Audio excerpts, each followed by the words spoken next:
তোমার হয়ে গেছি, একটা নেকি আমার কম পড়ে গেছে, তুমি একটা নেকি আমাকে দান করে দাও। সেদিন বাপ বলবে আমি আমার হিসাব নিয়ে বড় ব্যস্ত আছি, আমার সামনের থেকে দূর হয়ে যা। বাপ, আপন বাপ, জন্মদাতা পিতা হাসরের ময়দানে পরিচয় দিবে না, ধরা দিবে না। কত বড় কঠিন ময়দান হবে হাসরের ময়দান, আল্লাহ সতর্ক করে দিয়েছে। দৌড়াবে, ডাক দিবে পাগলের মতো, হঠাৎ করে মার সামনে আছি, ডাক দিবে মা, দুনিয়ার ভিতরে সব চাইতে তুমি ভালোবাসা দিচ্ছ গো মা। মাগো কত না খেয়ে খাওয়াইছো, কত কষ্ট না জীবনে করছো, মাগো কত ভালোবাসা তুমি দিয়েছো গো মা। আমার একটা নেকি কম পড়ে গেছে, আমি জাহান্নামী হয়ে গেছি, আমারে একটা নেকি দান করে দাও মাগো, আমি জাহান্নামের আগুন সহ্য করতে পারবো না। আপন মা, জন্মদাতা মা হাসরের ময়দানে বলবে আমি আমার হিসাব নিয়ে বড় ব্যস্ত আছি, আমার সামনের থেকে দূর হয়ে যাও। সেদিন মা পরিচয় দিবে না, বাপ পরিচয় দিবে না, ভাই পরিচয় দিবে না, এর চাইতে আপন লোক তো আর কেউ নাই। স্ত্রী, ছেলে মেয়ে, বন্ধু বান্ধবের খবরই থাকবে না। আমার ভাইরা, যার যত নেকি বেশি থাকবে কিয়ামতের ময়দানে তার তত সম্মান আল্লাহ বাড়িয়ে দিবে। আমিন। এখন নেকির দরকার আছে কিনা? কোরআনুল কারীম মাহফিলে বসলে লক্ষ লক্ষ নেকি তার আমল নামায় জমা হয়ে যায়। যেরকম সুবহানাল্লাহ। আমার ভাইরা, আল্লাহ রাব্বুল আলামিন বলেন প্রতিটি প্রাণীর একদিন মৃত্যু হবে, আমাদের সকলকে একদিন মরতে হবে, মরার থেকে কেউ রেহাই পাবে না। মৃত্যুই আমাদের জীবনের শেষ না, মৃত্যুর পরে আল্লাহ বলতেছেন পুনরায় তোমাদেরকে আবার উঠানো হবে, পুনরায় উঠানো হবে এবং আমি আল্লাহর সামনে তোমাদেরকে উপস্থিত করা হবে। তোমাদের হায়াতের জিন্দেগির হিসাব আমি আল্লাহর সামনে দাঁড়িয়ে দাঁড়িয়ে দেওয়া লাগবে। প্রথম 5টি প্রশ্ন আল্লাহ করবেন, এই 5টি প্রশ্নের জবাব না দেওয়া পর্যন্ত জমিন থেকে একটি কদম উঠাইতে পারবে না। আমার ভাইরা, আল্লাহ বলতেছেন এক শ্রেণী মানুষের আকীদা, মুসলমান বাদে মানুষ মরে গেলে, পচে গেলে মাটির সঙ্গে মিশে যাবে, আল্লাহ আর ধরতে পারবে না, পুড়াই দেয়, বাতাসের সঙ্গে ধোঁয়ার সঙ্গে মিশিয়ে দেয়। আল্লাহ বলতেছেন না, মাটির সঙ্গে মিশবে না, বাতাসের সঙ্গেও মিশবে না, পানির সঙ্গেও মিশবে না। আমি আল্লাহ ঘোষণা করে দিলাম সুম্মা ইলাইনা তুরজাউন। সুবহানাল্লাহ। আল্লাহ বলে পুনরায় তোমাকে মাটির থেকে আবার উঠানো হবে, জীবিত করা হবে। আল্লাহর সামনে দাঁড়িয়ে দাঁড়িয়ে হিসাব দেওয়া লাগবে। সর্বপ্রথমে যে হিসাবটা আল্লাহ চাবে হাসরের ময়দানে, সেই হিসাব হবে বান্দা তোমাকে আমি 60-70 বছর হায়াত দিয়েছিলাম, দুনিয়াতে তুমি ছিলে, এই হায়াতটা তুমি কোন কাজে ব্যবহার করেছো আমার কাছে হিসাব দাও। তোমার হায়াতের জিন্দেগি কেমনে কাটাইছো হিসাব দাও। পারবেন হিসাব দিতে?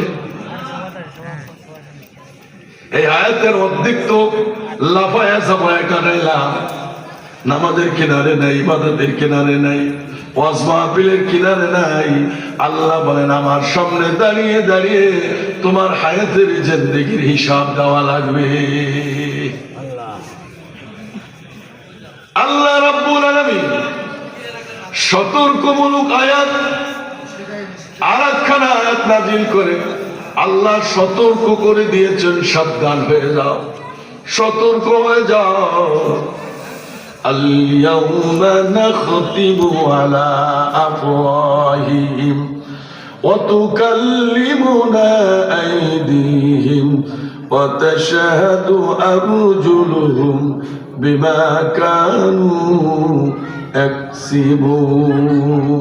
সুবহানাল্লাহ। সতর্ক হয়ে যাও, সাবধান হয়ে যাও। সেদিন আমি হাসরের ময়দানে জবানটা বন্ধ করে দেব, হাতের জবান খুলে দেব, পার জবান খুলে দেব। তোমার যত ভালো মন্দ কাজ তোমার দ্বারা হয়েছে সব কিছু আমি আল্লাহর সামনে ফাঁস করে দিবে। ভালো কাজ করলে সেটাও ফাঁস হবে, খারাপ কাজ করলে সেটাও ফাঁস করে দেওয়া হবে। হাত দিয়ে ঘুষ খাইলে সেটাও ফাঁস হবে, সুদ খাইলেও সেটাও ফাঁস হবে। এই হাত দিয়ে দান সৎকা করলে সেটাও ফাঁস হয়ে যাবে, গোপন রাখা যাবে না। মনে করতেছেন সুদ খাই ঘুষ খাই কেউ দেয় না? হ্যাঁ, মানুষ দেয় না, কথা ঠিক, সবাই কানা, কিন্তু আল্লাহ কানা না। আল্লাহ দেখে কি দেখে না? এবং আল্লাহ দুইজন ফেরেশতা রাখছেন দুই কাঁধে, সম্মানিত ফেরেশতা কিরামান কাতিবিন। এই দুইজন ফেরেশতা দেখেন, আল্লাহ দেখেন। দেখে কি দেখে না? এই জন্য আল্লাহ বলেন সাবধান হয়ে যাও। হাত তোমার, পা তোমার ঠিক আছে, এই পা দিয়ে মদের আড্ডায় যাও, তাসের আড্ডায় যাও, সুদের আড্ডায় যাও, গান বাজনায় যাও, মাহফিলে আসো না, মসজিদে আসো না, এই পা সেদিন সাক্ষী দিবে। এই হাত দিয়ে কি অপকর্ম করেছো, হাত সেদিন তোমার বিরুদ্ধে সাক্ষী দিবে। আর যদি ভালো কাজ করো, এই হাত তোমার পক্ষে সাক্ষী দিবে।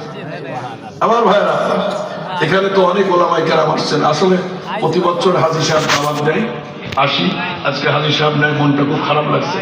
আল্লাহ পাক তাকে যেন জান্নাতবাসী করেন, সকলে আমিন বলেন।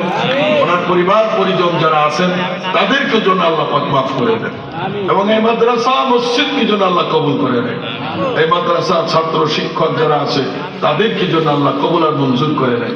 আমার ভাইরা, হঠাৎ করে আমার গলাটা আজকে বসে গেল, কোনো বুঝলাম না।